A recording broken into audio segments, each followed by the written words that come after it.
The Brooklyn Vegan Show is a podcast about music brought to you by the music blog and online record store Brooklyn Vegan. Make sure to subscribe to hear all of our upcoming episodes featuring interviews with musicians and more, and find us 24/7 at brooklynvegan.com, Twitter, Facebook, and Instagram.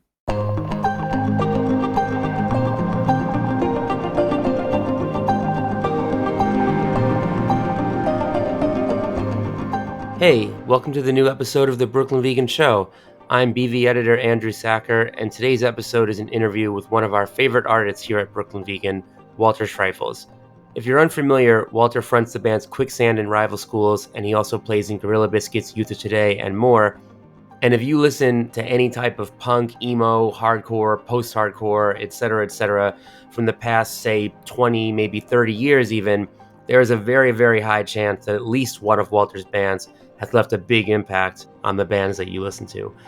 Pretty much at every turn of those styles of music, Walter has made something that's acted as a predecessor.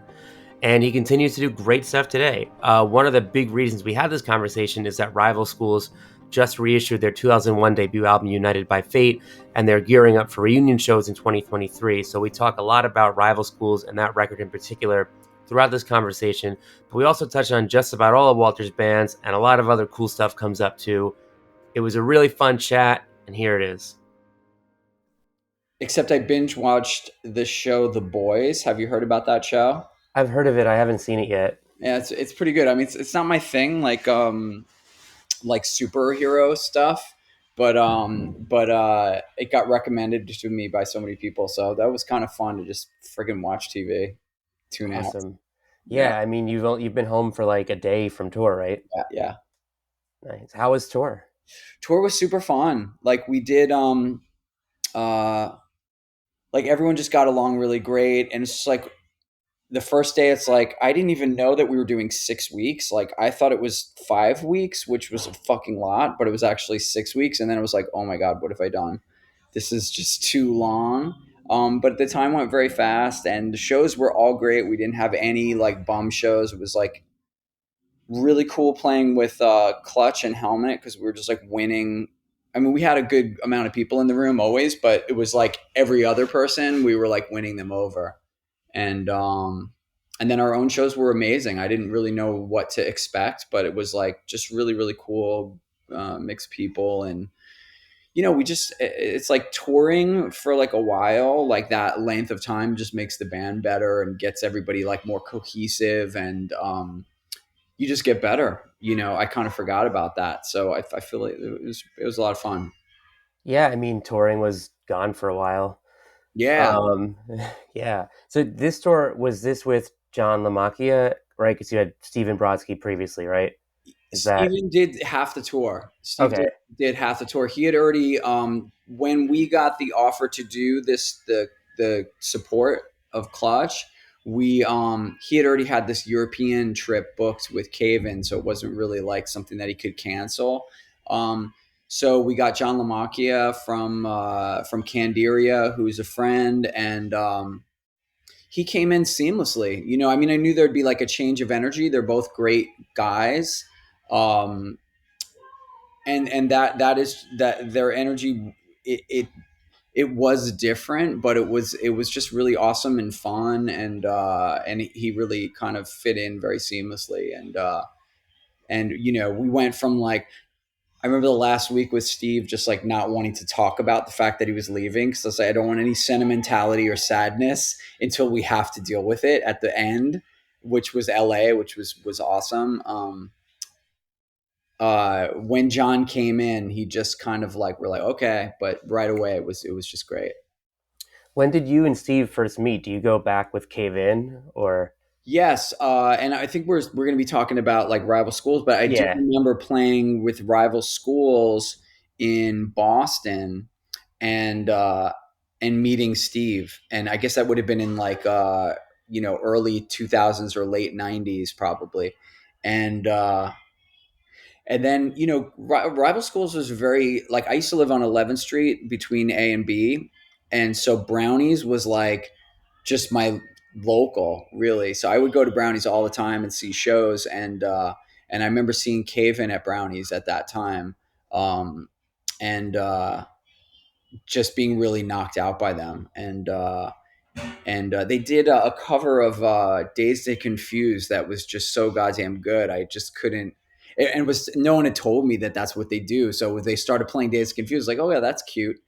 And they just did the whole goddamn song. And yeah, they made an impression on me. So I've known Steve throughout the years, and then he moved to Brooklyn. So I would see him out like, um, and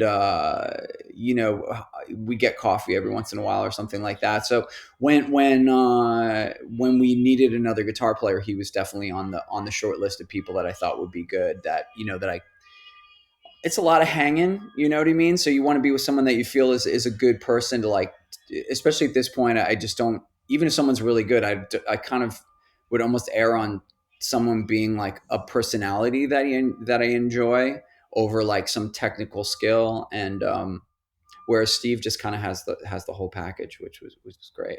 For sure. I'm bummed I didn't get to see you guys with Steve, but I feel like when I heard it was happening, I was like, "Oh, that's perfect." I mean, I feel Mm, like his style fits right in, and like, yeah. yeah, the last time I saw you, it was still, and it was a three piece. Cool. So yeah, it must be cool to be a four piece again. It's nice. I mean, doing the three-piece thing, I felt like just yeah, very engaged like at every single. I mean, I'm always like that, but at least I have some like time to like chill when there's a second guitar player, especially with the solos, because like I love guitar solos and I can get into it, and I've done some especially in the last two records, but playing them, it's always fucking stressful. I just never know what my fingers are going to do. So like to not have that kind of concern, is really good. And just knowing that Steve can like really hold the audience's uh, interest without anyone necessarily having to give a shit about like what his like background is or anything. He's just a great performer. And John absolutely was the same, because you can't expect people to be like, and also someone could have a cool resume and still not rock you, in different contexts. So it was very, I did appreciate the high wire aspect of being a three piece and like the kind of immediacy of like being able to twist and turn it in different directions. But I think especially with this album, we wanted to present all our material in a way that's a little bit more authentic to the record. Awesome. Well, like you said, we're going to talk about rival schools. Mm-hmm. So yeah, I mean, United by Fate reissue on Run for Cover. Tell us a little bit about like how it came together. How did Run for Cover get involved? How did you kind of go about like digging up the bonus tracks and deciding what would make it and stuff like Mm-hmm. Um, well, the beginnings of it, I think, the really cool thing about Run for Cover is they've really,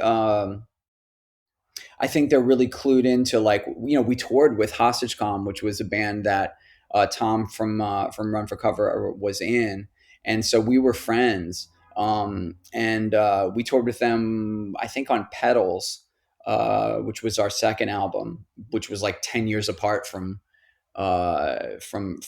United by Fate. So I think, we were just on their radar, and I guess Tom probably reached out. I don't know if he reached out to me directly or was it to Sam, about doing a reissue for this kind of anniversary. And it just seemed like a perfect fit, and the fact that Run for Cover is just a great label, and I think that they kind of have. I think they're well positioned to kind of give context to this record in terms of like, maybe people that it's influenced, maybe people that might be more likely to be into it, that maybe haven't heard of it. And so that made a lot of sense to me. Listening to the packaging was, I didn't like really spearhead any of that stuff, but I was just kind of taking it in. I think Sam, our drummer, was really, kind of QB'd the whole thing. And but as it kind of would, I'd be approving tracks and artwork and stuff like that. It was really nice for me to just like, wow, there's so much like cool stuff here. In a way, it was a very short-lived sort of thing, or just sporadic, our career in a way.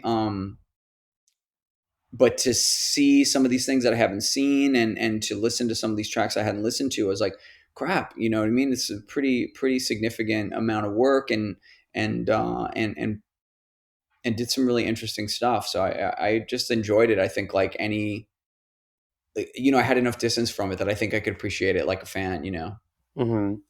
One of the things I really like that you said in, I guess, the bio for the reissue was you were like, I feel like this record had even more potential than it was kind of given in real time. Mm. Um, can you like talk a little bit more about what you meant by that? Yeah, I mean, I wouldn't want to come off bitter because I'm just like kind of grateful, to be honest, about the fact that it still has this sort of resonance, you know, that it would get this kind of treatment, and you know, because I'm that's just kind of an amazing thing. Um, I guess I was more of like on a music business level, you know, like where in the UK, the record company like promoted a single. You know, they kind of were excited about it and kind of like uh, pushed it in a kind of more mainstream thing.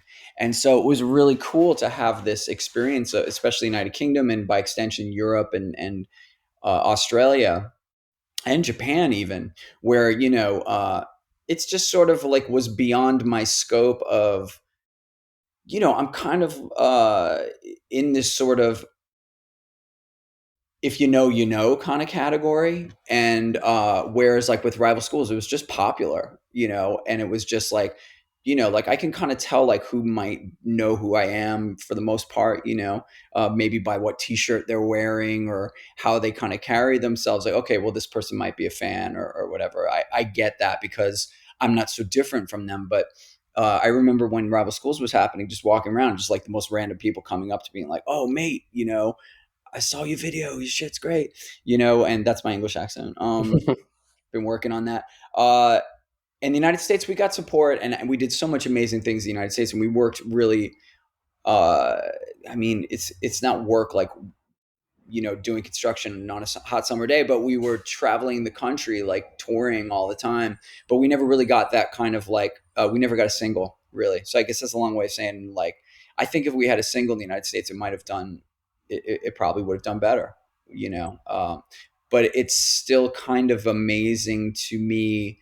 Um, like that's not really my main feeling about the whole thing. You know, it's more just like we kind of, you know, definitely a lot of fits and starts for me personally because Rival Schools is an extension of like my solo deal. You know what I mean? And there was a lot of like, um, I mean, now that I'm thinking about it, like at the record label I was on, there was a lot of, you know, kind of corporate shit going on in the background that was like, you know, this company bought them and then some other company bought them. And it wasn't like I was like, you know, U2 or anything like that. So I was kind of caught in the flotsam and jetsam of this corporate kind of crap. And so I think it was the first time that I was ever kind of caught up in that a little bit. And you know, I'm not the first or the last, you know. So I think that's why maybe the United States it was a little bit different than it was around the world.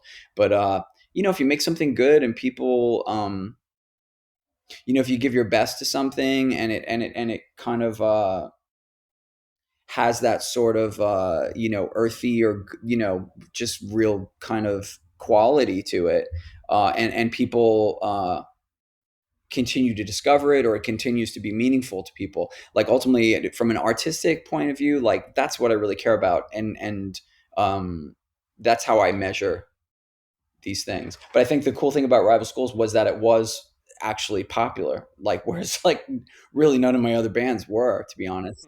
You know, in any way, anywhere. It's just like always kind of like, you know, some sort of like, I hate to say cult status, but a lot of my stuff is that way. Sure. And yeah, and I mean that makes sense. And I did when I read what you had said about it, like my brain actually went to like on an artistic level because I mean the record is I guess 21 years old, um, and it still sounds great. And like you know, like just to be fair, not every record that's 21 years old still sounds great. You Yeah. know, like it's definitely got something I think, like you had even kind of hinted at, like it's like someone could still discover it today. It still makes sense with a lot of music going on today. I think you can hear stuff it's influenced. And I feel like when that's the case, like a record just grows, you know, right? Like when it's when its influence continues to like outlast even the band. Mm-hmm. Mm-hmm. Yeah, and I think that that's just.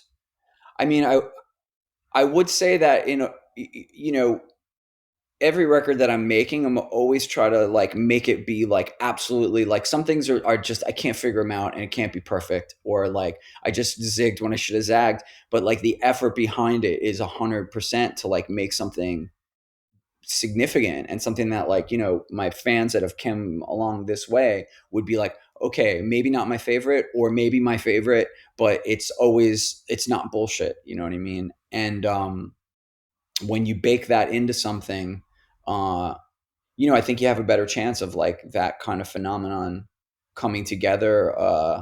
But I mean, it's all just insane, and I just feel like of course, like I tried my best, but I mean, it's just also a lot of good fortune, and I'm just super grateful to the whatever the universe for like kind of bringing it around again. Sure. How did you feel when you went back to like listen to that material again? Uh, yeah, more proud of it, in a sense, because I hadn't listened to it in a while, so I had more of an objective opinion about it. Um, I think the when it came out, and this is not unusual for me, but like,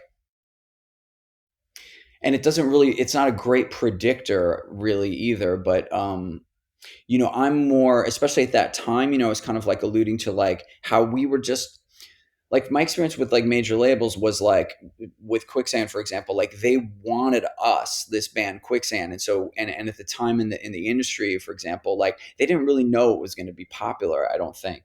So like you had a lot of creative freedom and you didn't really have to deal with too much of these kind of stereotypical, like, oh, they're going to change your sound and make you sell out kind of crap. So, but with rival schools, that was more. I wouldn't say that anyone like oppressed me or screwed me in any sort of way. I don't have any of those feelings, but it was way more like, okay, this record's going to come out. We're going to put it out when it's like right for us. You know what I mean? So we had to do like demos, all this kind of stuff that I just thought like, in a way, I just want to put it on an indie and not even deal with any of this bullshit. But like we stuck with it, and there was a lot of people that really believed on us there, especially Rob Stevenson, who was our A&R guy, was like championed us from the beginning, and I'm super grateful to him. Jeff Fenster was another one. Like the team at Island, like I don't know, I don't want to give like a Grammy acceptance speech, but they there were people there that really like pushed for us in the context of what was going on at the time, and uh, but it was a little bit more like that. It was more a little bit more through the system, and I think that was just the nature of it, of my deal. Like I said, Quicksand came in as a fully formed thing, whereas I was creating something that was an unknown um, entity within a big fucking corporate thing in a time that was sort of weird for music. Yeah, and I want to talk a little bit about that time because I mean I think coming out in 2001 is like sort of a crucial factor in this album. I mean I think like you did shows with like Thursday, and I think did you play with like Taking Back Sunday and stuff like Yeah, we took them out on tour. Like Thursday were coming up. We took them out on national tour. We took Taking Back Sunday out for national tour. So we were kind of like the I mean, we're not that much older, especially the older we get, we're more the same age, but right. they were like the little bros coming up. And we were doing music that still sort of made sense with those guys, even though they were about to create this whole nother look, in a sense. Like all the stuff that had happened in, say, people that maybe found music or being in bands through hardcore had evolved, you know what I mean, or were evolving with much in the same way that I kind of had done with Quicksand. So a lot of those guys were fans of Quicksand, but they were also fans of other stuff that I wasn't really a part of at all. So I saw in like Thursday and Taking Back Sunday, in Glassjaw, a lot of these bands like a kinship, uh, even though they were younger and they were coming up. So we linked up with those guys, and when us coming out, I guess in 2001, yeah, just all kinds of things were shifting. It was like such a wild time, especially in New York, with 9/11 happening, and just everybody just in this sort of freak out mentality, which, kind of resonates to this day, like with this like freaked out mentality that everybody has right now. And it's not for, uh, not without reason, but especially at that time, I think it was sort of like really poured cold water on the good times of the 90s and all that, you know what I mean? And it was like a new environment completely. And I think it was an exciting time for music, because I think music, um, speaks for the culture a lot of times, and it also reflects the culture. And obviously, we didn't know 9/11 was going to happen as we were making this album, but that it was released into that kind of atmosphere, and especially in New York at all the time of all this like really cool creative stuff was happening, um, was exciting. I felt we were kind of in our own lane with it, but I do feel like that we were existing in that kind of, in that universe at a very cool time. Yeah, and I think like one thing that's really interesting to me, I mean, like like you said, you're not that much older than those other bands, but like given my age, like my introduction to this stuff was bands like Thursday and Taking Back Sunday. Um, Rival Schools were like a contemporary of those bands in my mind at the Right. time, with not having any knowledge of like Quicksand or Gorilla Biscuits, and that came later for me. So like it was kind of this fascinating thing where it's like you're this artist who has sort of shaped what's happening now a bit earlier, but then also like a peer and like not like I mean, like if I know it's like I don't know if it's weird talking like directly to you about this stuff, but it's like there's sort of the artists who are like, okay, so you influence what's happening now, but you're older, you happened already. Whereas like Rival Schools made it so like here you are as a contemporary of artists who are also influenced by Quicksand or something like that.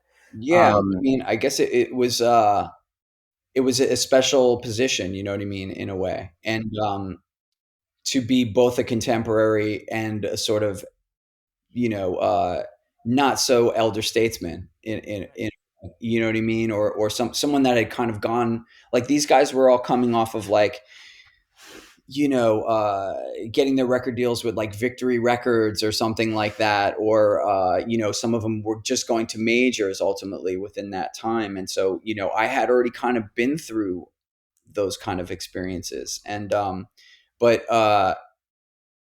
yeah, so I think we existed in that kind of like in those both different realms. So we had kind of like fans that were post, when we first came out, it was like, why would you like Rival Schools? Okay, well, you either hearing it randomly and you just think it sounds good, um, or you're a fan of like of Quicksand or something like that. You know what I mean? Related. Those are kind of the two kind of streams. So our context was kind of like that was the initial thing. I definitely felt that within the Quicksand community there would be like a split, because Quicksand had this sort of like more aggressiveness to it, where Rival Schools was more melodic and sort of maybe stylistically like more checking into different kind of realms.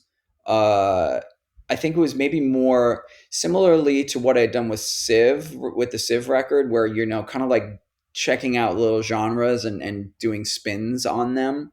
um so I think that was like, and maybe that's why I found it really cool and interesting when we were put on like MTV to some regular way, or like played on the radio in some regular way, to have people just like that don't really give a shit about hardcore or any of these kind of things, to have like take it in on that level. Because obviously, like, it's very cool for my music to have that little added, um yeah, context of being like, oh well, this is the guy that did that.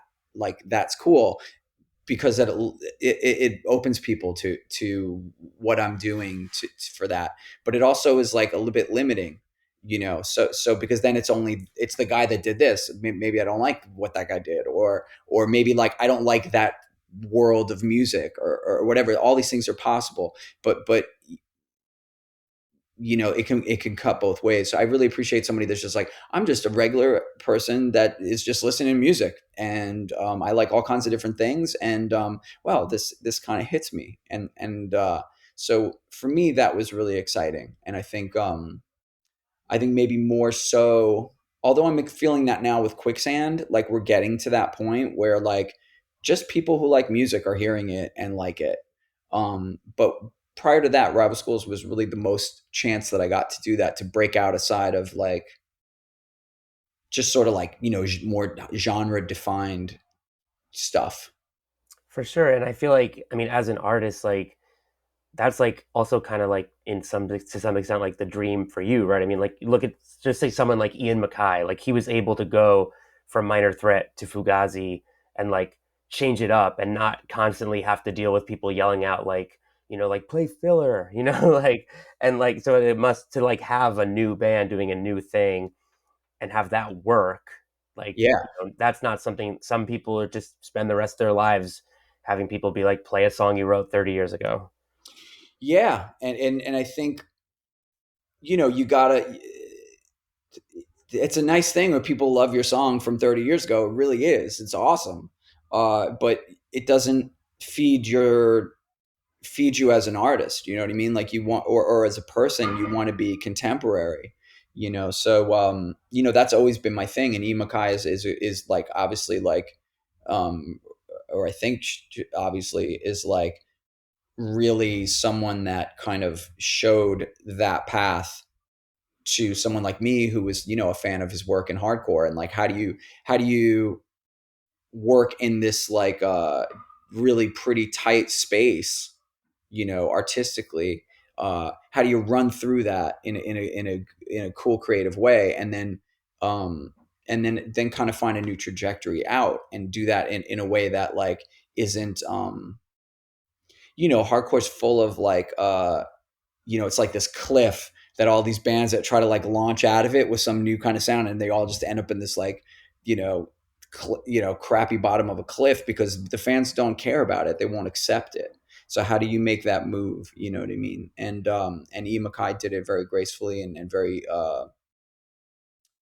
you know, artistically interesting to me. So, that's a good model to form. So yeah, but I mean, obviously I'm doing my own thing, but, Rival Schools was really a strong pivot in that direction, like where I was at, what I was doing, and the people I was working with as well. Yeah. And I mean, you mentioned maybe certain Quicksand fans maybe being like, oh, this isn't aggressive enough for me. But I mean, you must have been through that already when Quicksand came after Gorilla Biscuits, right? There had to have been Gorilla Biscuits fans who were like, this isn't, Yes, hardcore enough, right? yes. I mean, it wasn't that. The cool thing was that with Gorilla Biscuits, I was in a pretty good position because I wasn't the singer of the band. So me coming out with a new band wasn't as there were some people like, oh, this is weird or something like that, but it didn't last that long, to be honest. I think that was like one of those things where I always think an artist is like, it's interesting to when they go someplace that's surprising to you, but like you don't know that you want it, but then you realize that you do. You know what I mean? Like you point to like for example, I got into this, first thing that pops in my mind. Like I got into Radiohead kind of like on their second album after a while. And I was like, okay, well, shit, this is really, really good. The Bends. And then they put out OK Computer, and it's like so more in ways challenging and like breaking with the formula that you expected. Like I want a Don't Leave Me High, Don't Leave Me Dry song because it's just so good. But they give you some other shit that you just like didn't know that you wanted, and that was surprising. I think I hope it doesn't sound like I'm comparing myself to Radiohead, but I do like that arc. You know what I mean? Yeah. I mean, I think, the Radiohead like sort of trajectory is like such a inspirational one to so many people. Um, and yeah, I mean, I Or love. Even Nirvana, like, from Bleach, where you're like, I fucking love this. It's dirty. It's like grungy lo-fi. Like it's very clubby. and then they make this like somehow amazing glossy record, and you're like, holy shit, I did not know I wanted this, but I do, and it's great. Hmm. It's hard So to. actually, so you've probably talked about this before, but so you were like paying attention to Nirvana before Nevermind, I assume. Yes, yes. I got into them. I was on a tour in Europe, and someone this French guy, oh, you must love this band, the Nirvana. They're on, Sub Pop was just like bubbling up, and so I was really into Bleach. I loved it. So so how did you like react when you first heard Nevermind, like such a more produced record, and then also just like to see it blow up the way it did? It was amazing. I mean, it was basically someone articulating. To me, I thought it was like when I heard Teen Spirit. I mean, I thought it was like, oh my god, he's like taking. To me, it reminded me of Michael Stipe or like REM if they were like mixed with like Louie Louie or something. It was just like super aggressive in a cool way. Um, yeah, just amazing. I mean, I listened to the record. I remember the record came out. I bought it the day that it came out, and they were playing in New York at this club called the Marquee, which was like I guess it's kind of like a knitting factory size, maybe a little more or less. That week. So I listened to the album like nonstop, me and my roommates for like a few days, just like, pondering it, how cool it is, blah, blah, blah, blah, blah. And then they played, and it was like just this really cool, amazing show, like insane. I mean, we could get into a long Nirvana conversation, but like, yes, it was basically taking something that I thought was like here, and I was totally happy with that. And then something that was just like this irresistible force that was pop, somehow. And obviously it redefined pop. Like, I think on Rival Schools records, there probably was, and probably on Quicksand records, people are, oh, it's the next Nirvana, or this reminds of Nirvana, you know what I mean? As a sort of a marketing idea. um, and I think that can only really apply in the idea of trying to take something that's sort of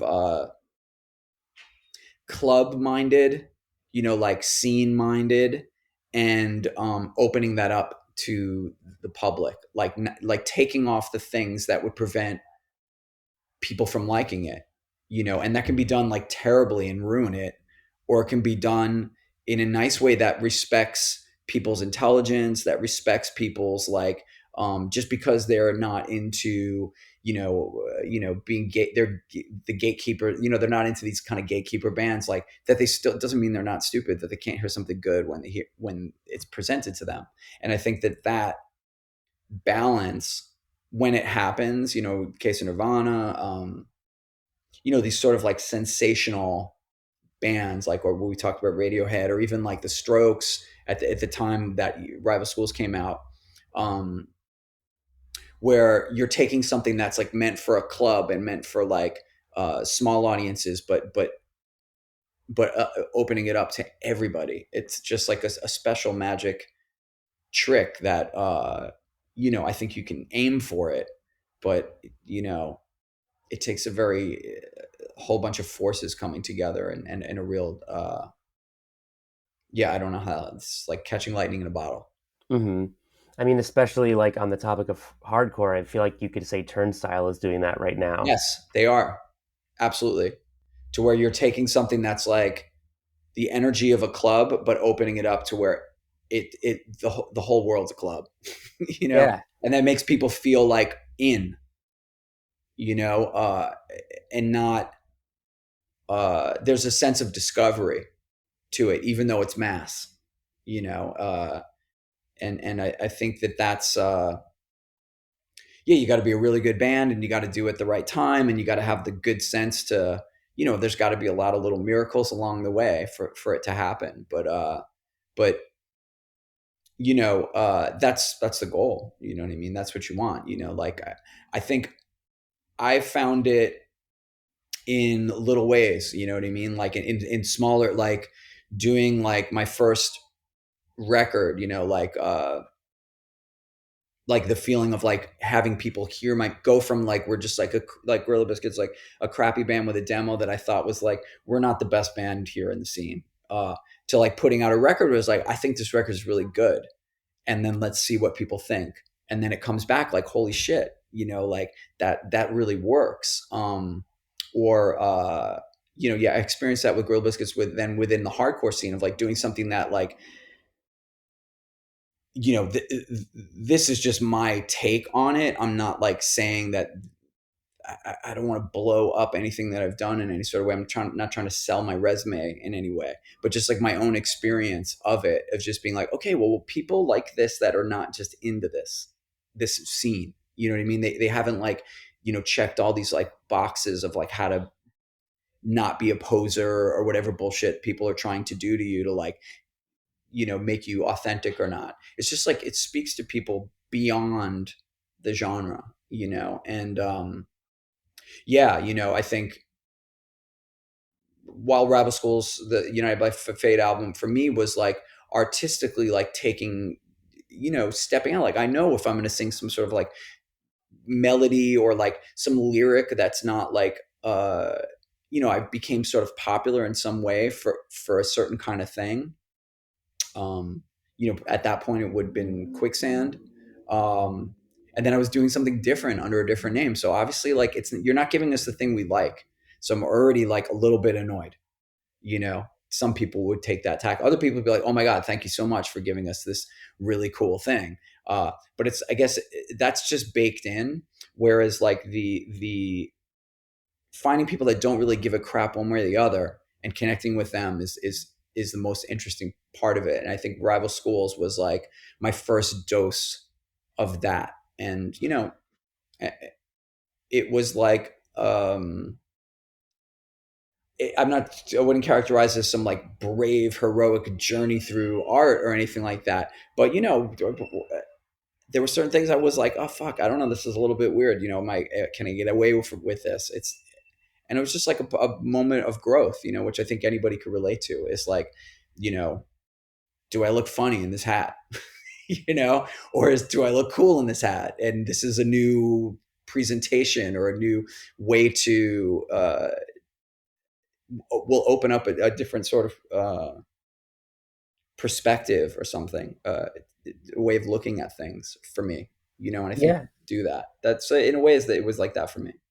Yeah, and I think people always, even if it takes a minute, I think people appreciate when an artist that they already like does push them and, is like, hey, like this might not be what you want at this moment, but you might want it eventually. And like, and it's the artist can steer the listener to be like, to open their mind, right? And be, Mm-hmm.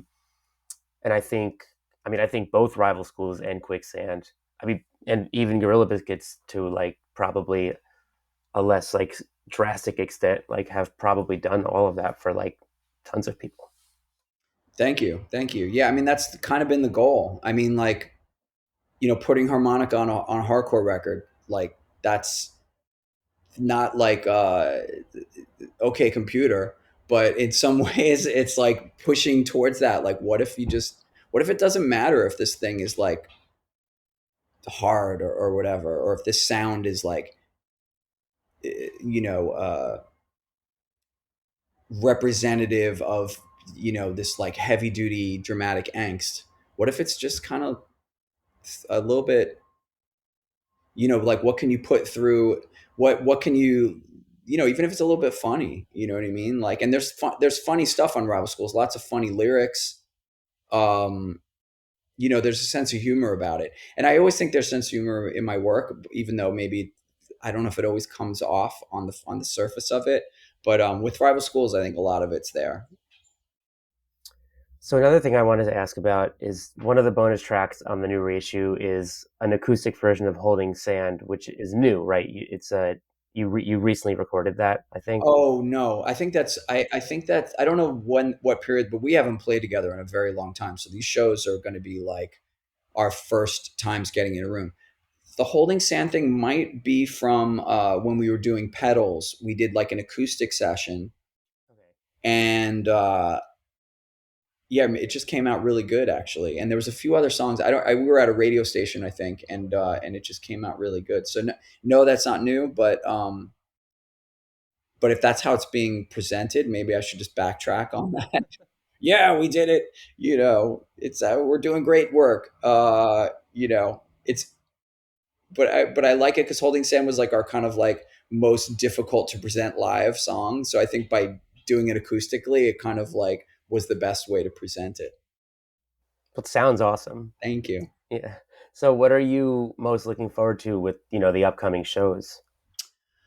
I think it's just going to be very cool to the different levels would be just like hanging out with Sam, Cash, and Ian, and like trying to figure out how to play these songs and all the laughs I expect we'll be having, and just and getting that up to shape, which is a fun thing to do. Getting like starting from like, okay, I know how to play it, to being like, okay, we got this, um, and all the stuff that goes along with that. And then when we play the shows, I'm really looking forward to connecting with all the people that are interested in it. You know what I mean? And singing along with them and having a time. I think the way my career has worked. I'm in these different bands, so there are these different segments, and it's rare that I get the chance to like thread them all. And so the schools material I just haven't played.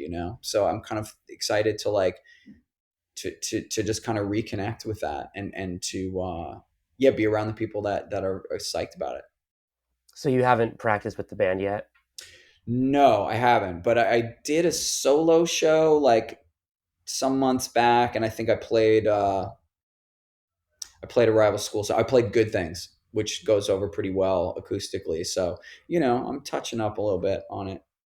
Are you gonna have to like, or have you already started to like relearn some of this stuff? Like, are there songs you're just like, I don't even remember how that one goes? Oof. No, I have not done any work on that front. So I guess there's just been enough to like get the package together. Looking at the plans and all that kind of stuff to keep me occupied. And I'm kind of like more, the shows are in May. We got time. We'll get there. And, and Sam is such a great musician, and Cash, I just saw Cash, the bass player, out in Salt Lake, a few weeks ago. Everybody's chops are there, and just great players. So I know we're going to do an awesome version. Awesome. It's going to be great. Yeah, I have no doubt. Yeah. I was on a just kind of similar note. I was wondering, when you look back at songs you wrote like 20 years ago, um, can you immediately get taken back to where you were when you wrote that? Or do you ever hear a song you wrote and you're just like, I wrote that line or something like that? Yeah. Yeah. I mean, it's yeah, once you get enough distance from it, I have my own set of private critiques, that I probably hold on, like, just shit, I wish I'd done that, or this, blah blah blah blah blah. And so that's why I don't listen to my records really too much, because I just don't, that's not that fun for me. It's like whatever people think of them, and if they enjoy them, like, then it's kind of out of me, and I don't got to worry about it. But in this one, just listening to it, um yeah, I'm like more impressed by it. Like, shit, I was onto something.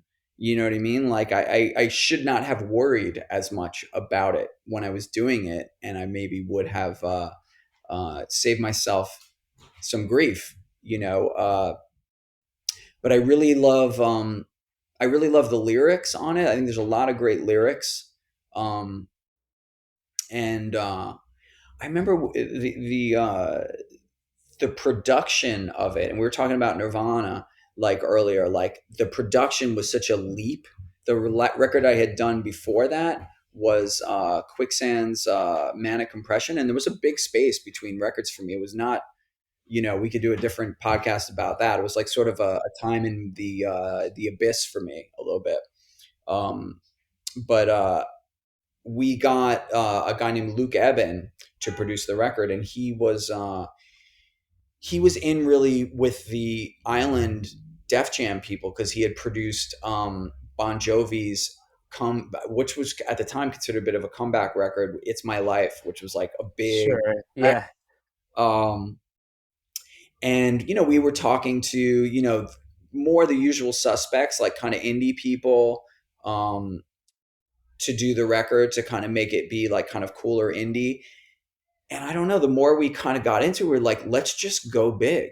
You know what I mean? Rather than trying to aim for indie, like let's be on a major label actually and use it in that way. And which is what I think Nirvana did, really. Like they just said, let's go big on this. And then I guess it really scared them when it worked. Um, but so that was a little bit of our thinking. But then when we were doing it, I got really like anxious about it. To be honest, I was like, this just sounds too good and perfect. It's got to sound shittier. And and I think I had a lot of yeah, just like sort of like angst about that, and butted heads with the producer a fair amount.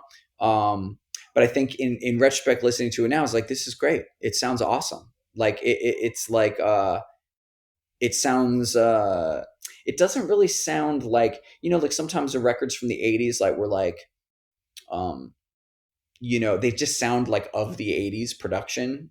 You know what I mean? And it's cool. The records are still great, but it's just like there's just something about it. And somehow that recording is like early Pro Tools, and it sounds good to me. Like, or it sounds like kind of like confident, you know. And so I think I learned a bit from that. And like with the new Quicksand stuff, like I'm not afraid of trying to make it sound good. Where prior to that I would have been like, oh, that's a bit of a sellout. You can't make it sound too accessible. And so I don't know, that was just like maybe more of a hang up that I had at that time that it helped me to kind of get past. Totally. Yeah, and I mean, like on the new Quicksand record from last year, like I love that song "Brushed," which I could see someone being like, "Are they selling out with this?" Because it's like sort of a soft song. But also, like I remember like tweeting about that song, and a lot of people replied, and they were like, "It reminds me of rival schools." Yeah, So I guess there's that sort of through line. for sure. Um, but yeah, to your point, like I mean, I think United by Fate, like it managed to, like, because there was a lot of production, I think, within the sort of realm of popular punk rock at that time, which was trying to make punk fit on the radio, that was like so glossy and like so covered in like auto-tuned and Mhm. pitch like perfection and stuff, that now it just sounds like the way that 80s records can Yeah, sound of. But and then on the other end there were like records that were like so raw and punk that now they just kind of sound like shit, and they sound like 2001 because they was like, oh, this sounds like prior to everyone being able to record well in their homes. yes. um so I feel like you just nailed that balance in between, where it's like clean and well produced, but also like a bit timeless and not really like catering to like very specific trends of a certain era. Yeah, I agree. And thank you. Yeah, and I gave Luke Eben a real hard time, and I think that maybe like that kind of tension like created that him pushing one way, me pushing the other way, like maybe found that balance. But I think he did a great job. Ultimately, I'm grateful to him, even though like at certain times I was like fought him on certain things. Like so we got the Bon Jovi producer, and it kind of, that was a bit of a curveball for us. Like, oh, let's just you know let's be wild like that. And the record label was psyched because the record label wanted us to have at that time, Island Records, they weren't doing this like Nirvana, like, let's see what sells bullshit anymore.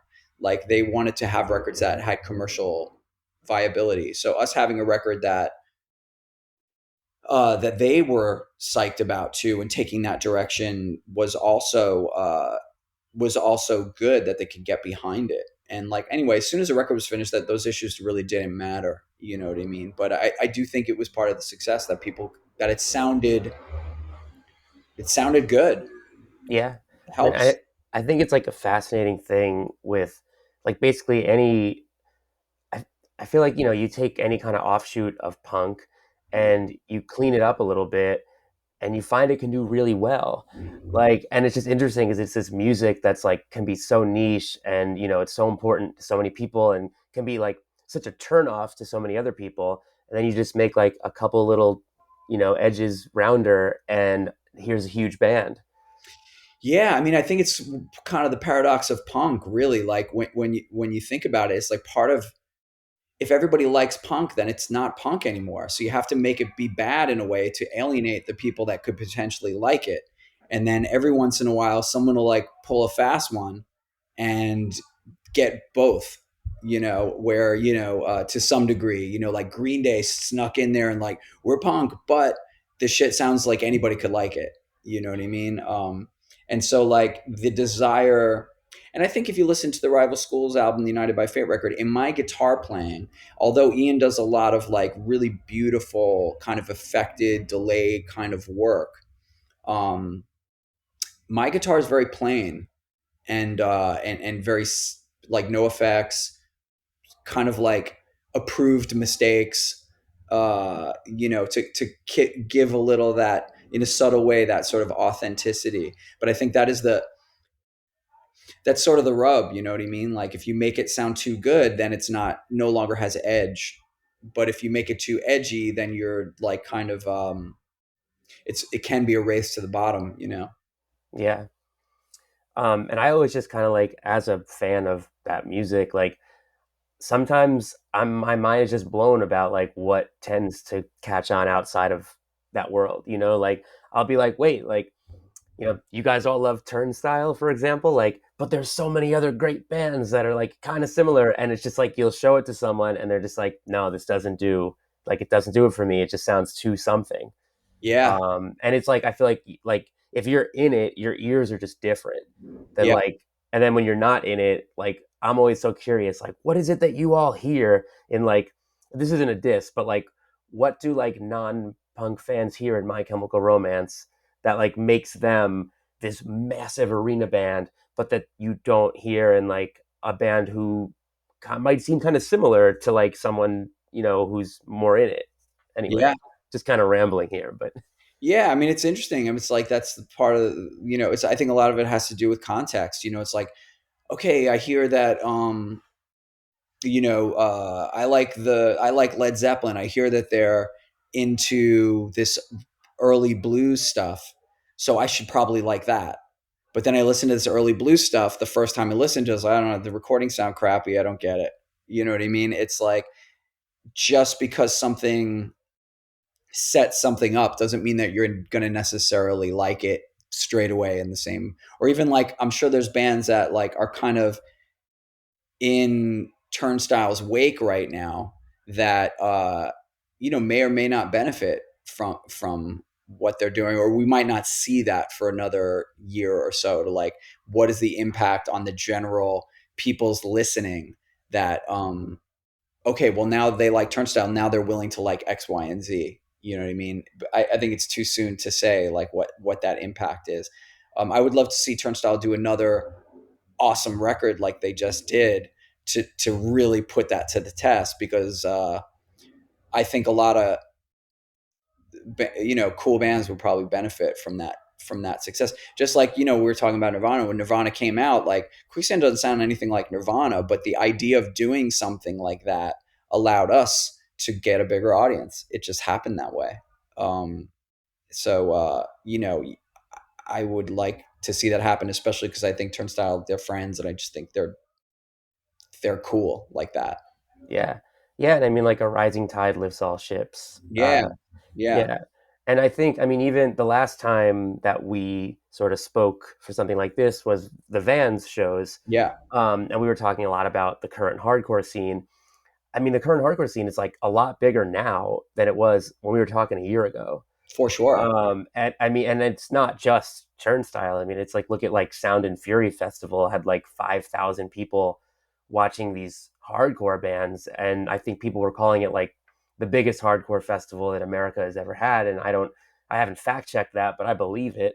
Yeah, Um, and it's just, I mean, not to give the credit just to one band, but it really does feel like, is like hardcore bigger now than it's ever been, or at least like since maybe since the 80s. But I mean, you would know better than me.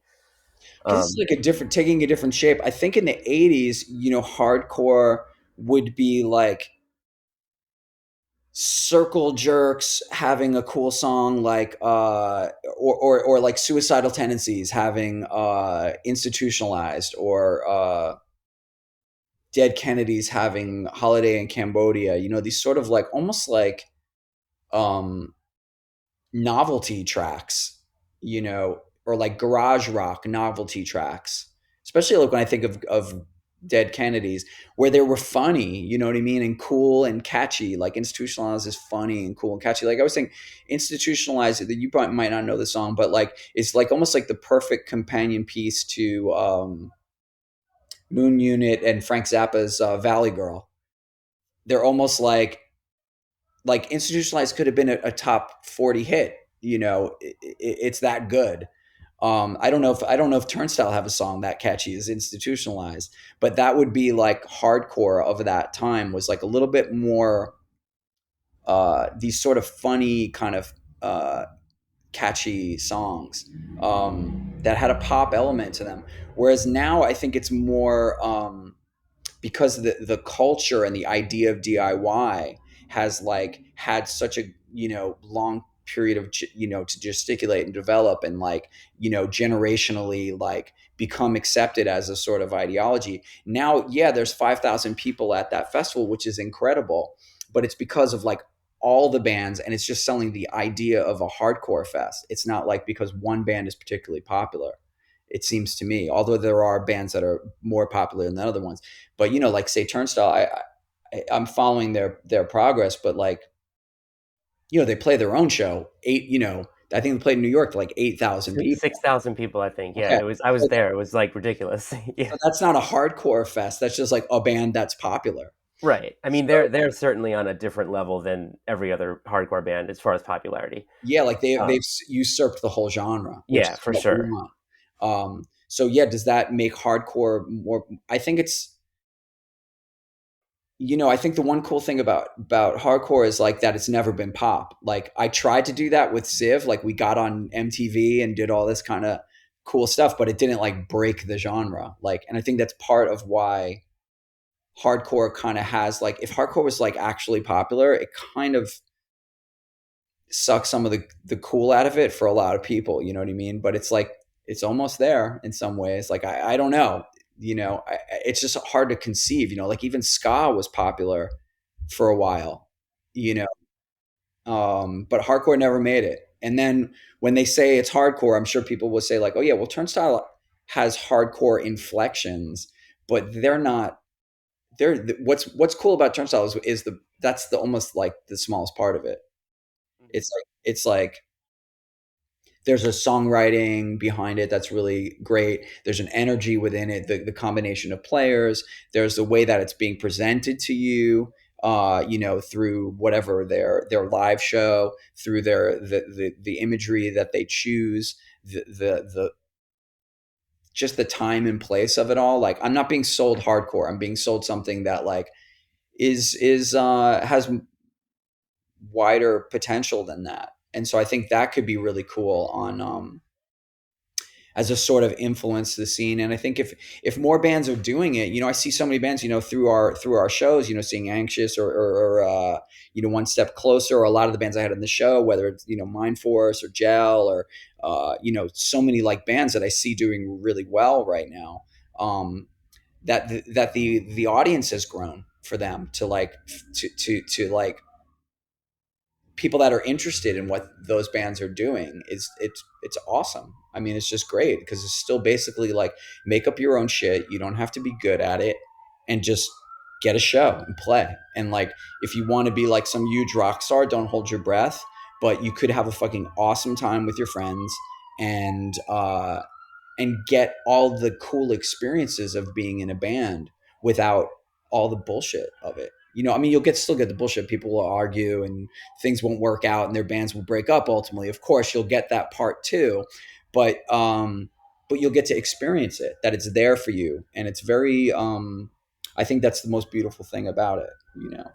Yeah, and I mean, I think to your point about like with Sound and Fury, it wasn't like a big headliner or two. It was like selling the idea of a hardcore festival. In a way, like that's such a beautiful thing. It It was is. like because it almost wasn't. about who's playing. It was like, I know it's going to rule. I know all the bands are going to be great, even the ones I haven't heard of. I'm going to like, it felt like I didn't go, but I like watched a lot of videos and listened to podcasts about it and stuff. And the vibe I get is like, it was people who were really open minded to having a great time and like trusted that they were going to have a great time just because it was a hardcore festival booked by people who get it.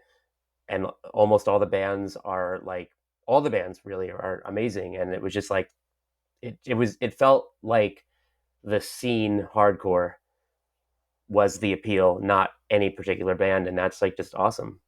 Absolutely. And that's, I love it as just a very, I mean, egalitarian isn't the right word, but you're just being like, so many things are being jammed in your face all the time, constantly in our lives, like, you know, be into this, buy this, get blah, blah, blah, blah, blah, blah. And here's this thing that's just like, you know, for us, by us, you know what I mean? Like it's not like we're not trying to like sell you on one thing. No one, it's just like the whole movement is like this sort of like organic uh idea where people are like being working with each other and not trying to like there's not this like profit motive aspect of it.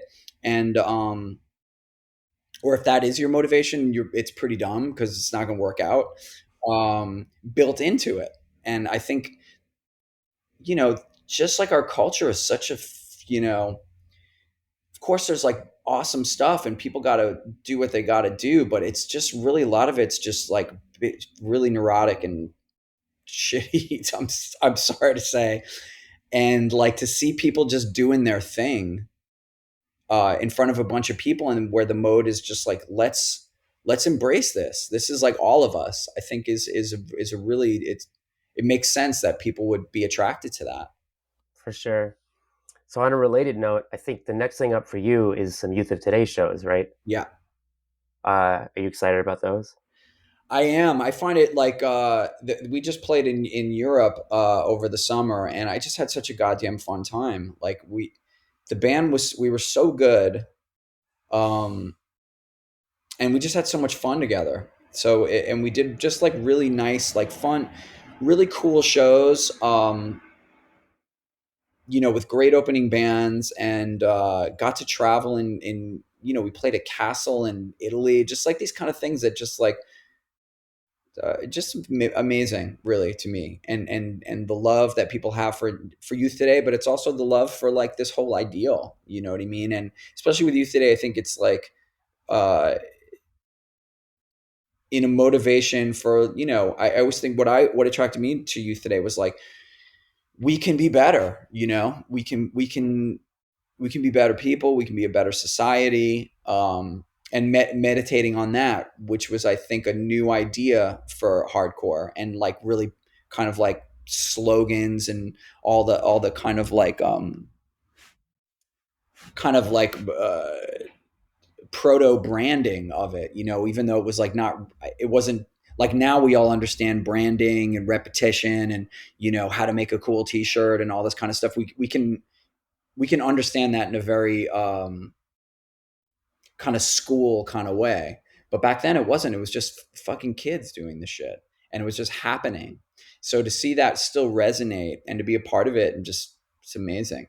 And I, especially I think Ray is such a special, he's an incredible frontman. I mean, it's really like hard to communicate or hard to say like what he was, especially like when he first came to New York. Like he was the only guy. He's giving these goddamn Martin Luther King speeches to like kids in CBGBs that are all coming from fucked up backgrounds, uh, or they're coming from like the suburbs and have good backgrounds but need to hear this shit. And he never backs down, never backed down from like racism, the people that were like, he was never afraid of these people and would go straight. And I'd be fucking afraid because he'd be saying some shit in front of like Nazis where we could get our asses kicked afterwards, but he never shied away from it. And it was so uh, awesome to be a part of that. And I love it. Long speech. Yes, I'm excited. for the shows. I'm going to Japan with Quicksand right before that though, so I kind of Okay, tend to not get too riled up until it's like really happening. Like, sure. And yeah, I mean, I think a lot of Ray's lyrics like resonate these past few very wild years, yeah, like with like a lot of the stuff he was saying over 30 years ago is like still very, very sadly very applicable today. for sure. I mean, Break Down the Walls is like honestly like one of the best songs about how to just this sort of otherism, racism, and like that we're so 100% deep in, like constantly being propagandized into to like feeling these like harsh reactionary have these reactionary views to like we're just being manipulated on such a level. And that Ray, when he was like 18 or 19 or something years old, was drawing from Martin Luther King and you know and doing it so goddamn effectively, making this sick mosh, basically entire mosh song. Like there's no like fast part, but the lyrics are just like so important. So I I kind of like, I'm a big time, I guess what you say is I'm a big stan for him. I'm standing hard. Um, but yeah, I love that. And he wasn't coming up with these like deep philosophical uh, points like out of thin air. He was like, he was interested in this stuff and brought it into hardcore music, which was desperate. I think at that time, especially desperately in need of a message, and and a positive message. Yeah. And I also think what's great about you today is I'm looking at these upcoming shows that you're doing in the US. The opening bands are like a lot of young bands like Combust, End It, Gel. I think it's so cool how like youth of today can bring those bands out, and they're probably going to be like younger people in the audience for those openers who get exposed to youth of today, and older people who are there for youth today who get to see hardcores alive. And I think it's really cool that like this is a band who can pull that off because not every band can. Yeah, it's the beauty of it, really. Like that, the multi generational aspect of it. It makes me feel like, yeah, this is a tribe. This is a family. This is like a movement. This is a force for good, and that it reaches down and makes sense in that way. And so I'm really proud to be a part of it, and it's so easy for me. I'm like, I play bass and just jump around the whole time. So like it's not like I don't have to give any cool speeches. I don't have to like even uh, of all my kind of different bands and different jobs within them, the one in youth today holds a very special place for me. Awesome. Speaking of opening bands, are you allowed to say anything about what your thoughts might be for rival school openers? We've had some discussions about it. I think there's a lot of interesting bands, but of course we want to bring young bands around, because I think for the reasons that you just said, you know what I mean? Like what, and also being on Run for Cover, where I think that Run for Cover is like, uh, it's not like a reissue label. They're right on what's happening and taking and also as a record label should, um, bringing things to you that you didn't know you wanted. You know what I mean? And so I think that that's what we would. Yeah, I think artists like has been around as long as I have. Like that's everything. You know what I mean? You want to be part of the.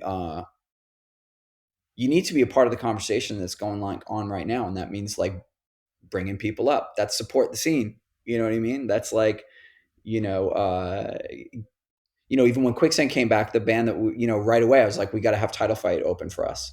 Like, that's what's that's where that's the thread between what this was to what it is and what its significance is. So I think there's a lot of great bands. We're going to make sure that it's a really good bill. Awesome.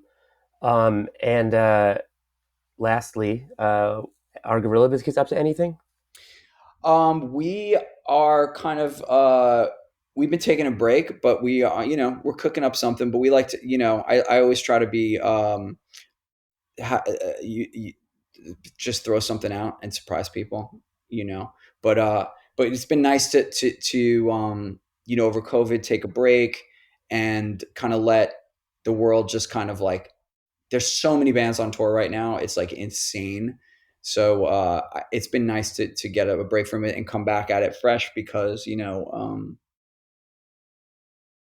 it makes it all the sweeter. So and for me, not having been able to play for a couple few years was also just in general not bad at all. Really, like I enjoyed being in one place, and as you and I were doing the Vans thing, like that was enough wild fun for me. Like where the bands were coming to me, it was really a nice change. But now things that are kind of like, I mean, obviously people are still you know have good reason to be afraid of COVID, or not be afraid, but to be cautious of it, and all that. It does seem that like we're kind of just as a society a little bit like, all right, let's just move on from that a little bit. For And sure. so I think just having that sort of like anxiety, especially with hardcore, because it's all just people climbing over everybody. Yeah. Like it just kind of didn't feel like the kind of ultimate COVID music for me. Um, but I think now it's kind of like, it's obviously different with friggin' everybody seems to be climbing over everybody with Turnstile and Sound and Fury or whatever. So I think it's just like, let's go. Definitely. I mean, I remember like when shows first came back, being very hesitant and like, oh, I better only go to shows that won't be too crowded and people won't really want to mosh. And then eventually you're just like, I'm gonna just go back to the shows where people mosh. It's gonna be fine. Yeah, So far it's been mainly fine. yeah. I mean, I think it's still good to be cautious, and everyone should like, don't put themselves in a situation where they're not going to have fun because have anxiety about something. But for me personally, I'm feeling. I personally am not going to be crawling over everybody and stage diving or moshing. I will not. That's not my role anymore.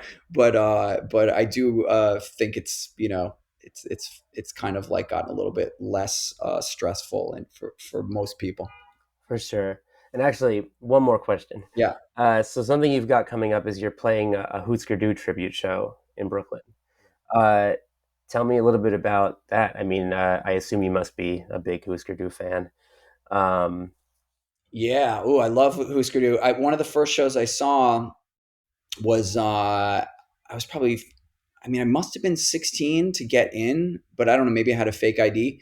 But I saw Husker Du at Irving Plaza on New Day Rising, and I was blown away. And then I met Greg Norton after the show, and like just like talked to Greg Norton, and I was just like, my mind was so melted by that, like that I'm talking to the guy in the band and he's talking to me, and I've seen this guy's picture on the record, and now I'm just like having it was so mind blowing, and they were so good, and such an interesting, I was just, big fan. I, had all their records, and they definitely hold a special place, in terms of like taking this, like, because some of their stuff is like really shitty sounding and kind of hard for me to rock to. Like Landspeed record didn't do it for me. It was New Day Rising, and then I went back and got into Zen Arcade, and I was very onto. I saw them in Candy Apple Gray, and on Flip Your Wig was amazing. So, I mean, Makes No Sense is like one of the best songs of just put it in any jukebox. You could make a 1960s production version of it, and it would work in the 1960s for like Paul Revere and the Raiders, or, it'd work. And it's just a classic song. And I think Bob Mould and Husker Du in general probably have like a solid 5 to 10 of those hits, kind of like the Cure in a way. Like the Cure have these like super tight hits, and then they have all this expansive stuff that is like, for the heads. And I think that Husker Du are kind of like that. Totally. I definitely could nerd out about what you just said about the Cure for the next hour, but instead of doing that, we better wrap up. You have anything else you want to add before we go? Just nice to see you, Andrew, and very excited for that people. I'm excited for the excitement and looking forward to the shows and playing New York again with rival schools and LA and playing in Europe. It's just like it's really. I'm super excited and grateful for the whole thing being set up like it is. So very psyched. Awesome. Well, thanks so much, Walter. Yeah, pleasure. Take care, man.